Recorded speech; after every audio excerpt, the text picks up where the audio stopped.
Hello, everyone. Welcome. It is the End Zone Scoop podcast. Well, this week I'm your host. Every week we kind of switch it up, but this week I, Dana OG, am going to be your host for the podcast. Joining me is Shona, is Liz. The whole gang is here, and we're very, very excited that you guys could join us this week. So I was thinking, ladies, it's like, oh, we're almost halfway through the season. But not really, because there is no halfway through the season, like 8.5 weeks. That's our halfway through the season now. So it's a little strange. But we're getting closer to halfway through the season, and we're getting all kinds of interesting rumors going on. We're going to talk about the trade deadline that is coming up here in just a little bit. We're also going to talk about, I think Shona called him our new Sam Darnold, is what she said. We're going to talk about Mr. Tua down there in Miami and what is going on with him and how Miami. My heart breaks for Miami, but that's a whole nother story. We're going to talk about that here in just a minute. And then we're going to take a look at the AFC. The AFC is fascinating this year. Whereas at the beginning of the year, there were really 3, maybe 4 teams that we were talking about in the entire AFC. And let me tell you, that has changed dramatically in 7 weeks. So let's go ahead and get started. Shona, let's start with you. How are you? Yeah, well, full of cold again, because obviously we've been locked down for 18 months. So my body has decided to be immune to absolutely nothing. So yeah, any common cold is coming at my door at the minute.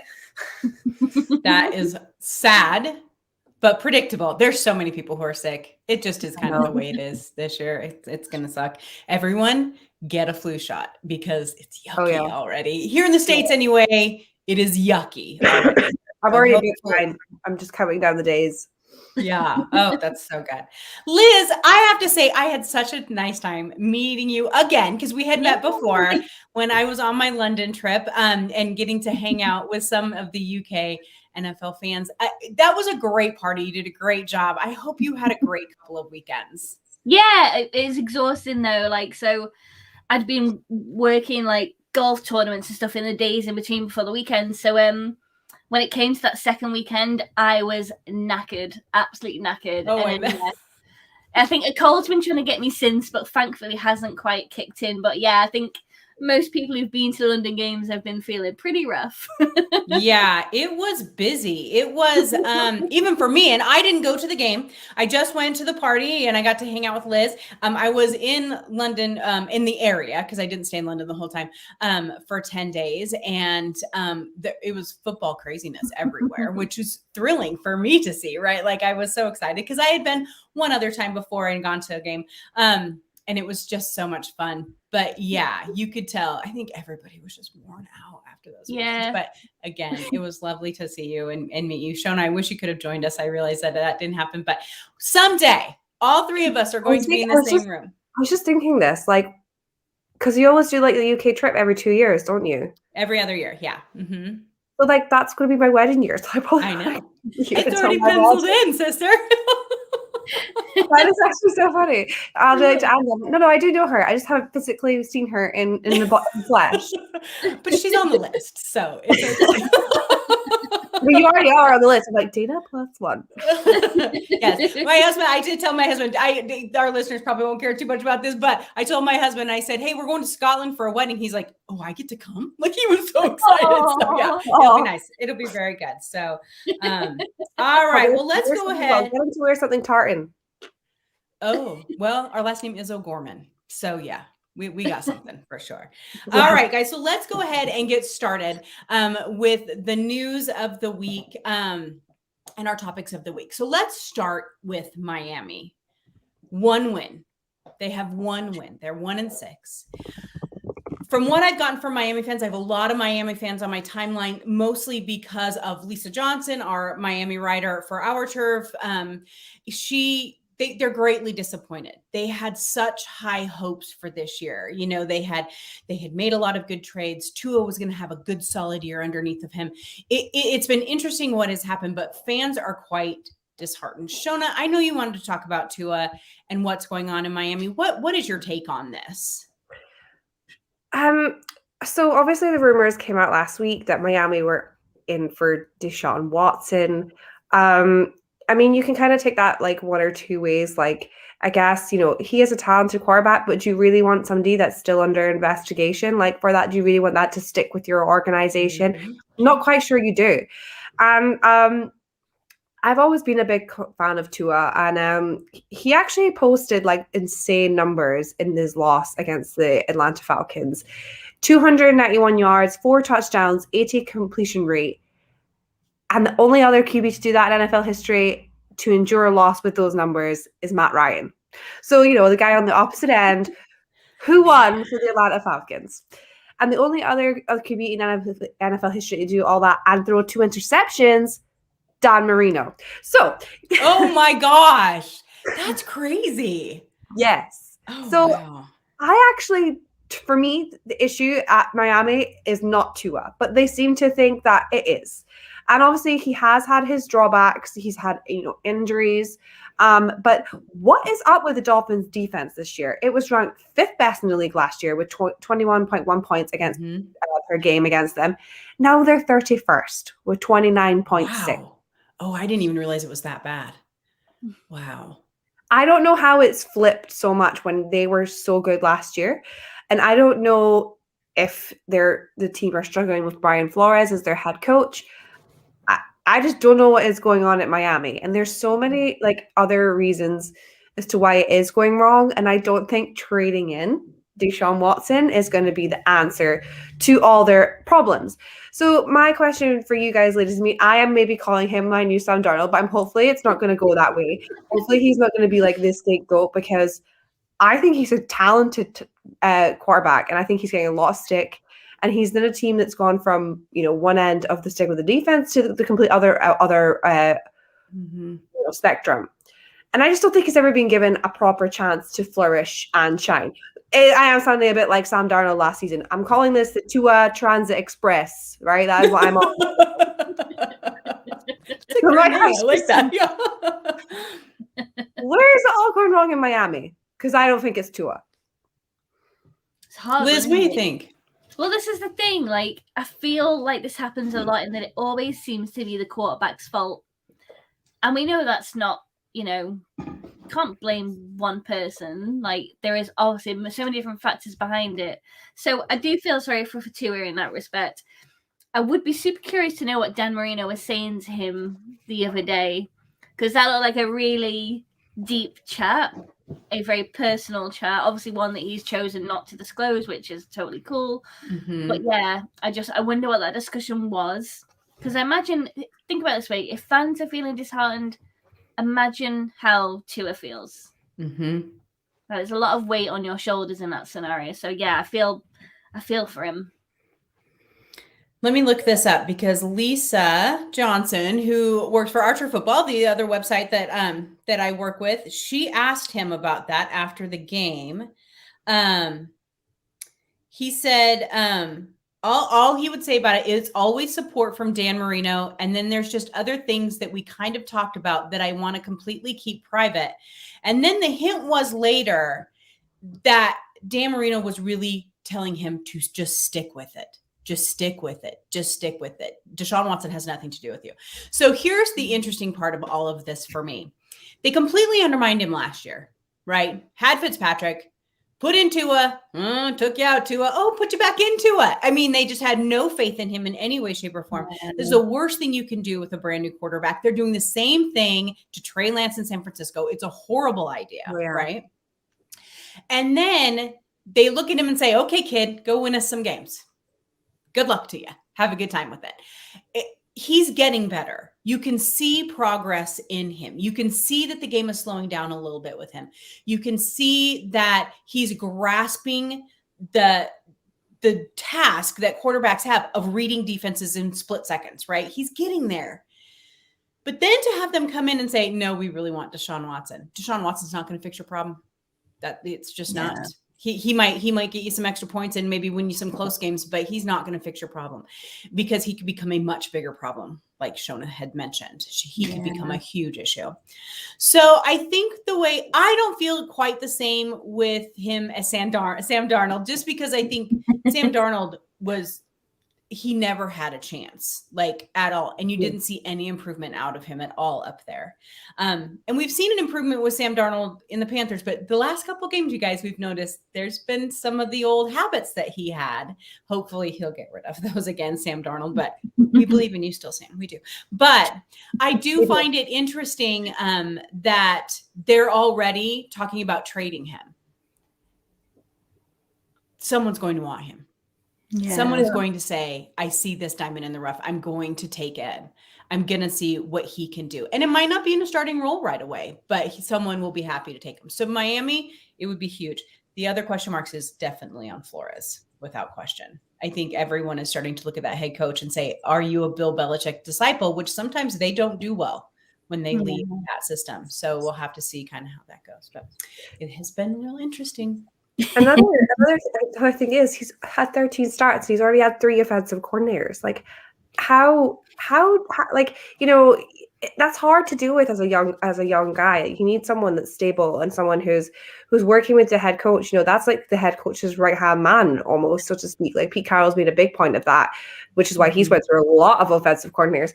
But like they're ranking 28th in yards and 29th in scoring. Like he isn't getting a chance this season, and you're right. I just feel like they've jumped, and also he's heard that they're now interested in Watson. So what is that going to do for you? You're not going to be like, yes, I want to win something for this team because they want a guy who's got like 28 civil lawsuits up against him. Smashing. Yeah. We could do a whole show on Deshaun Watson. Believe me, I could do it. The other thing too, I think that exact reason for what you just said, the 3 offensive coordinators, is exactly why another team will want Tua, because they will give him some stability. It sounds crazy, but he probably would play really well for Bill Belichick. He seems like that kind of quarterback, but they're very set in New England. We're going to talk about that later on. All right, so let's move on. The trade deadline is literally right around the corner. Yeah. We are looking at all kinds of rumors, including Deshaun Watson, which supposedly 1 million teams, are in. Oh, Lisa. So Lisa Johnson, the one I mentioned before, Lisa just said she wants Watson. She's over to Lisa. No. We just did a whole segment trying to give some support to your quarterback. You silly girl. I love it. All right. So here's the thing. Well, so I'll give this to a trade myself. Okay. Yeah. Shona's going to do it all by herself. So when we're talking about trades, we talk about Deshaun Watson. And I know that Liz, you're going to fill us in on where we are with the trades, but there's supposedly a bunch of teams who are in the mix for him. Well, that's quite interesting. Like at the minute, there's quite a few teams that generally could do with like a bit of a rebuild. So Texans, Dolphins, Jets could really do with some help in that area. Obviously, yeah, Deshaun Watson's a big one that seems to be spoken about at the moment. It's interesting because I think Texans, they want what, at least 3 first-round picks for him. And given all the stuff that's going on, is that something a team is willing to do? Don't know. But there's also, there's quite a few other players that have also got this whole, could they be going somewhere? Odell Beckham Jr. is another one. He's one that's potentially linked to the Packers. We've got Kyle Fuller for the Broncos. He's another player that sort of seems to be a bit of like odd man out at the team. So I don't know how that's kind of going, whether he's going to possibly go elsewhere. Another player is Andre Dillard for the Eagles. He's also kind of been linked to a couple of teams. There's a reason kind of why, and it's whether they think he's a starter or not. So I think that could be interesting. I could go through 2 more. Marlon Mack for Colts, Brandon Cooks for Texans, LJ Collier for Seahawks. So there's quite a few players that could be making a move, and I guess it just depends on who needs the action sooner, really. I mean, is there any trades that you've heard that are, I guess, a major surprise for you guys? Watson? Yeah, I think all of us are baffled by the whole Watson and until his lawsuits are settled, which won't be till next year. You're going to go give up 3 first-round picks for a player who might not be able to play? I don't understand it. I don't get it. Don't get it. Sorry, people. But when you look at these other trades, there was one that kind of popped up. There was this little rumor that Gardner Minshew all of a sudden is going to take over and start for Jalen Hurts. And I was like, really? is that a good idea? Like, I couldn't believe, but then on the question then popped up, are they going to trade Jalen Hurts? These are young quarterbacks. I can't imagine that they would. It's the same with the Jets. You just got Zach Wilson and he's injured. That's not far. So they just traded for Joe Flacco. So I didn't know he was on the league. It popped up. They're like, oh, the Jets are traded for Joe Flacco. And I'm like, huh? What? It's true. It's true. Yes, he is a backup. He's still in the league. Good for you, Joe. He did win a Super Bowl. We have to give some respect. So, but yes, I think, and I don't know, I want to ask you both. Do you guys think that there'll be a blockbuster trade? Not Deshaun Watson. He's on the back shelf. Any of the rest of them. Do you feel like there's going to be a blockbuster trade before the end of the trade deadline? Not really. It'd be exciting if there was one. I just agree. I just don't see it this season, and I think it was kind of the same as last season. There's I think because of the COVID protocols and like the injury reserve, and obviously it's a COVID-19 reserve list as well. I just don't really see a big blockbuster trade move this year either. Maybe next season, hopefully when things are a bit more normal, but I can't see it. I can't think of one either. But, we always end up surprised. But usually it's in the off season that we get surprised in a trade. Rarely is it during the trade deadline. I think that there could be some defensive and offensive linemen shuffled around, maybe some cornerbacks. It depends on these teams who maybe have decided, you know what? We're not winning anything this year. Let's get rid of what we have so we can go into the draft with better picks. So, maybe that's Miami. Maybe that's the Jets. Maybe that's the Lions. Maybe the Lions start looking around, looking for trade, to people to trade. So we'll see. But I think it's going to be on that end. You could also look at teams that maybe are just one position away and are still completely in the hunt for later in the season. And maybe that they're willing to spend that capital. But I will tell you this. The quarterback draft class for next year is not good. So I don't think anyone's just going to be dumping their franchise quarterback or even their brand new rookie quarterback just because they've had a bad season, because there's nothing coming down the pike there. There's nothing there. So it will be interesting to see what happens. I don't know. I think trade deadline is really exciting. I think it's super fun because you never know. And then it passes and you're like, meh, did nothing happen. But still, the idea is there. Yeah. All right. So let's talk about the AFC. And the reason why I wanted to talk about the AFC this week was because there's been a massive shift. Earlier this year, we were all sitting around, the three of us, especially, were talking about, really there were 3 or 4 super good teams in the AFC. The rest of them were way far behind. We might get 1 or 2 surprises, but really it was the Chiefs, the Titans, the Bills, and the Ravens, right? Like that's who we were looking at. For that were the powerhouses. Honestly, I have the AFC winning the Super Bowl. Like we just saw so much of this. Every team in the AFC has had at least 2 losses. There is no team like the Cardinals that are 7-0, or the multiple teams in the NFC that only have 1 loss, which still is very top heavy in the NFC too. And we'll talk about that next when we come back next time. But there seems to be a feeling that the AFC is truly open for grabs. It's open to anyone to make a push. So I'm going to look at each division. So we're going to start with the AFC East. The Bills are 4-2. They have had a couple of losses that were confusing. They lost to the Titans, as did the Chiefs. We need to talk about those Titans. I think we need to pay attention there. But they haven't completely been the super dominant team that we thought they would be. They have great flashes, but they haven't been, the steamroller that the Arizona Cardinals seem to be. Whatever. But then you have the Patriots at 3-4. Ladies, they're doing much better than we thought they were going to do. I don't know if you guys remember that conversation that we had. Then you have the Jets at 1-5 and the Dolphins at 1-6. So obviously that is the question marks down at the bottom. But the Bills are sitting at the top of the AFC East like we expected them to. And the Patriots probably aren't going to catch them, so they'll probably win that at that point.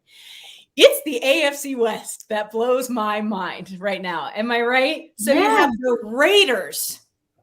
I know. Stinking Raiders sitting at 5-2. Who would have thought? Get rid of Gruden. That's it. Well, I've been saying that for years. That's a whole different conversation. I'm not a fan of it. Never have it. Raiders at 5-2. The Chargers at 4-2 because they had a bye week. The Chiefs 3-4. The Broncos 3-4. Raise your hand if you had the Raiders at the top of the league midseason. No. Yeah, nobody, Nope. right?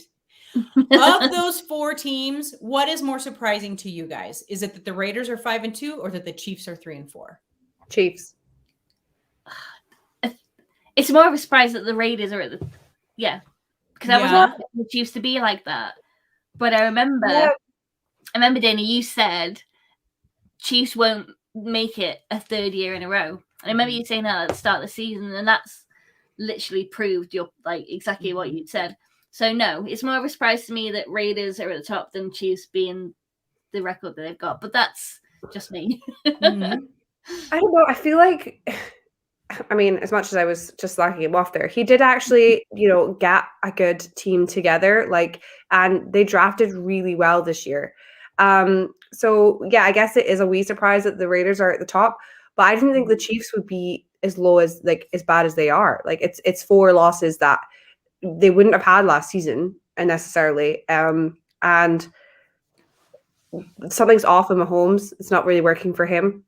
And I think that is quite surprising. I mean, I know that no team can really. It's hard for a team to go 3 years in a row to the Super Bowl, but I at least thought they would be in the playoffs, and I don't even think they're going to make it. And their schedule doesn't get any easier, and so they're really going to kind of have to run the gauntlet to do that. I'm with Liz. The Raiders being at the top is baffling to me. I just really thought, you're right. They drafted well. I have always liked Derek Carr as a quarterback, as much as I like quarterbacks. But at the same time, I just didn't think they had all the pieces yet. They were getting better. The one team that's not surprising to me, there's the other 2 teams don't surprise me. The Chargers, we knew they were going to be good this year. We knew they were going to give the Chiefs a run for the money. We've said it all along. Love Justin Herbert. Love what they have done over there with that team. And then the Broncos, I said, I'm pounding the damn table for these guys. They are not Super Bowl contenders, but they're going to be better. And they have definitely been better. So that is very exciting. Chiefs fans are having a complete meltdown in Kansas City. I live in Kansas City. Yeah. Lost their minds. They don't know what to do with themselves. It's relax, baby. So did you look a really good drawing the other day of a horse, and it was Broncos games 1-3, and it was a brilliant artistic drawing, and then 4-7, it was a kid drawed the head. People are mean. Sorry, Denver. Sorry. You're not wrong at all. It's totally true. All right. So then let's go to the AFC South. We have the Titans, the Colts, the Jaguars, and the Texans. No one is surprised that the Texans are at the bottom. 1-6. We knew that disaster was going to happen. Even if Tyrod Taylor had been healthy, I think they maybe would be at 3 wins, but they wouldn't. It's not great. Jaguars. What do you say about Jacksonville? Nothing. They managed to win 1 game, and it was a managed That's it. game. That's their win. Yeah. Congratulations. That's all you're getting, Urban Meyer. And also, your coach is giving you more bad publicity. Who would have thought? Who would have thought? Right. So then you have the Titans sitting at 5-2. We knew the Titans were going to be good this year. They seem to starting to be creeping to the top. I thought that they would fight for the AFC Championship to get to the AFC Championship game. I'm a little surprised how easily how they beat the Bills and the Chiefs. That was very impressive to me. But you keep running Derrick Henry like that, you're going to end up getting him hurt. He won't be there at the end of the season. They've got to figure out a little bit more balance.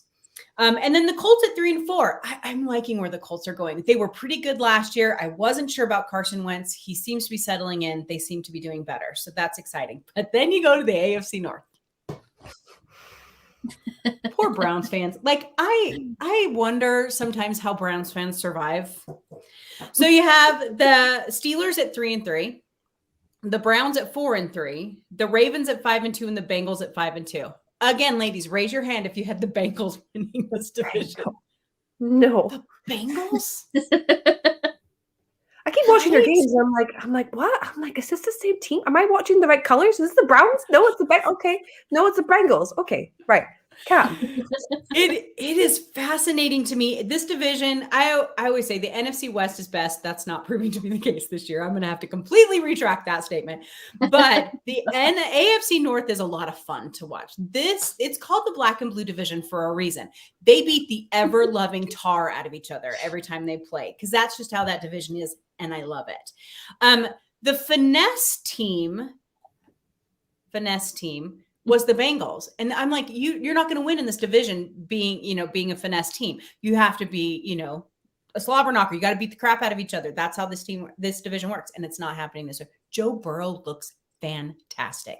He looks like this year shows what last year could have been. That is heartbreaking for Bengals fans because they would have had a great year last year had he not gotten hurt. So this year it's been a lot of fun.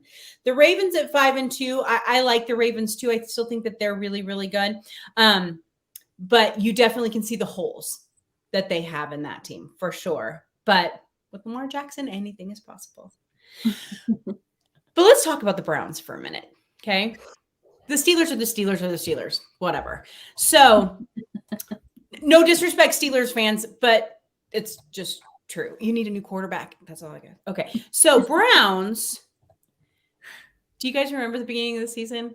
I said, this is it. The Browns, they're putting it all together. It looks really good. But then injury. Jarvis Landry gone for 3 games. Thank God he's back. Odell Beckham Jr. looking like he's playing Pop Warner football. I don't know what is wrong with Odell Beckham Jr.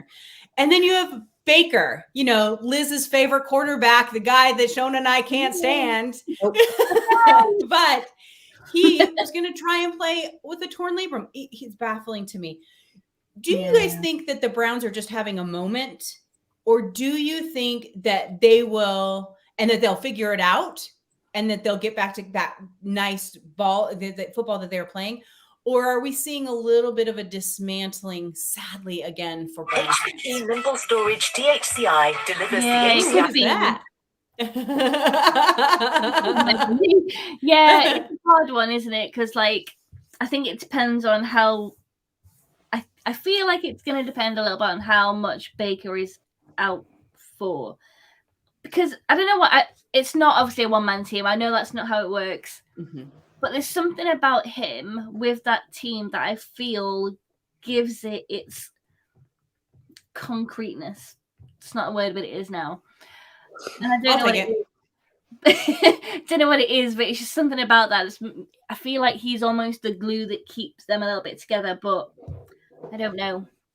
I'm not sure. Tough one. Yeah. Sure, I think it's what we've said all along. Hot personalities just not gelling together. Yeah. Personally, and although they're not having a bad record, it's 4-3. Mm-hmm. I think Baker, if he is that, if you can't play on that sort of injury, you just need to kind of take a step back. And this is where, it will be heartbreaking for Browns fans because he's been the QB that they've been looking for a while. Mm-hmm. I'm on a truck rather than a bus about how much I don't like Baker Mayfield, but that's just a personal opinion. But if he is to do that injured, what? I want to see any player injured. He cannot play on that type of injury. So hopefully it doesn't go as bad for them this season because they've had a rough ride, Brown fans, and I just wish them the best. Browns fans seem to be split, whether they're like, nope, we can shake this. It's early enough in the season. We're going to be just fine. We'll get these people back from injury. It'll be good.